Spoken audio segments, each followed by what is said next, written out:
آدمی کتنا بھی سخت کیوں نہ ہو لیکن اولاد کے معاملے میں بڑے بڑے سخت دل نرم ہو جایا کرتے ہیں، بڑے بڑے پتھر دل نرم ہو جایا کرتے ہیں۔ اولاد کے لیے خودکشی بھی کر لیتا ہے، اولاد کے لیے پھانسی کے پھندے پر بھی لٹک جاتا ہے، اولاد کے لیے سب کچھ کر لیتا ہے۔ لیکن میرے عزیزوں، کالی کملی والے کا کلیجہ دیکھو، آپ کا حوصلہ دیکھو، آپ کا ضرب دیکھو۔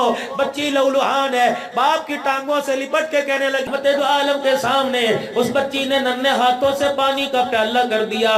رحمت دو عالم نے پیالہ منہ پہ لگایا، کلی کی تو سرکار دو عالم کے منہ سے بھی خون آیا۔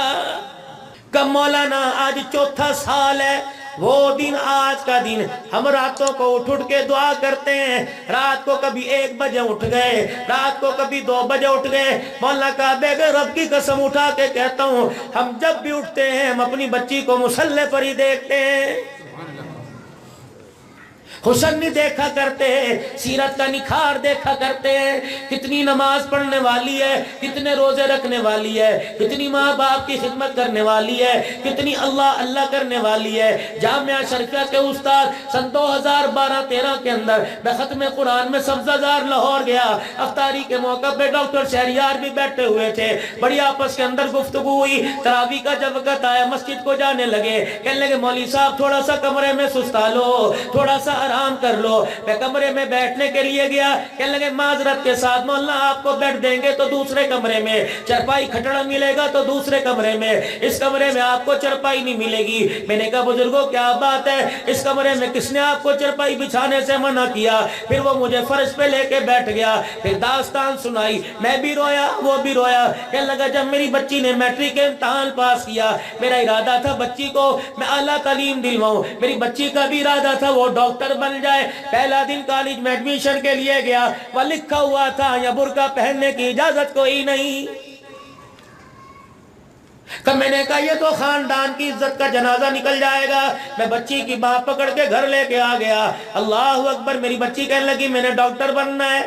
مولانا عبداللطیف کہنے لگے میں نے بچی کے پیروں میں اپنی ٹوپی رکھ دی۔ میں نے کہا بیٹی یا عزت بچا لے یا ڈاکٹر بن جا، میں تیرے لیے دعا کروں گا اللہ تجھے روحانی ڈاکٹر بنا دے، اللہ تجھے لوگوں کے دلوں کی پہچان کروا دے، لوگوں کی روحوں کا ڈاکٹر بنا دے۔ بچی بازی ہوئی، کہنے لگی بابا میں ڈاکٹر بنوں گی، اگر شرط ہے برقع تو پہن کے جاؤں گی۔ ایڈمیشن کالج کے اندر ہو گیا، پہلا دن تھا برقع پہن کے گئی۔ شام کو آئی، بکسا ادھر، کتابیں ادھر، بیگ ادھر، جوتے ادھر، برقع ادھر، اور لپٹ گئی باپ کے گلے سے۔ کہنے لگی ابا جان مجھے کیا پتا ڈاکٹر بننا اتنا مشکل ہوگا، ڈاکٹر کی ڈگری کے لیے برقع بھی اتارنا پڑے گا، کپڑے بھی اتارنا پڑیں گے۔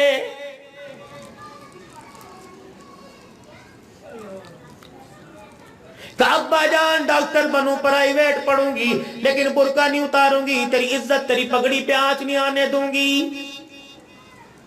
کب مولانا آج چوتھا سال ہے، وہ دن آج کا دن ہم راتوں کو اٹھ کے دعا کرتے ہیں۔ رات کو کبھی 1 بجے اٹھ گئے، رات کو کبھی 2 بجے اٹھ گئے۔ مولا کعبے کے رب کی قسم اٹھا کے کہتا ہوں، ہم جب بھی اٹھتے ہیں ہم اپنی بچی کو مصلی پر ہی دیکھتے ہیں۔ میری بچی موازنہ کر لے، آج فجر کی نماز پڑھیو، تہجد پڑھ کے آج اسیری بنائیو، آج قرآن کی تلاوت کر کے آٹا گوندیو۔ خدا کی قسم کھانے والوں کے رزق کے اندر آسمان سے انوارات کی بارش ہونا شروع ہو جائے گی۔ تیرے ناخنوں کی نحوست، تیری نیل پالش کی نحوست، تیرے دخون بڑے ہوا کی نحوست۔ صبح صبح اٹھی، اللہ اکبر، پتہ نہیں ساری رات موبائل کے اندر کیا گیم میں دیکھتی رہی، آنکھوں کے اندر بے حیائی کی نحوست۔ جب صبح اٹھی تو نے آٹا گوندنا شروع کیا، یہ ساری کی ساری نحوستیں آٹے کے ذرات کے اندر منتقل ہوئی، پھر پیڑے میں، پھر پروٹھے کے اندر منتقل ہو کر تیرے اولاد کے اندر گئی۔ میدہ تو دور کی بات ہے، اندر سینے کی روحانیت کو اجاڑ کے رکھ دیا ہے۔ کہاں چلی گئی وہ مائیں جو کھانا کھانے سے پہلے اونچی آواز میں بسم اللہ پڑھوایا کرتی تھی، چمچہ ہاتھ پہ مار کے کہتی تھی جا ہاتھ دھو کے آ، اچھی طرح سالن صاف کر پھر دوبارہ ملے گا۔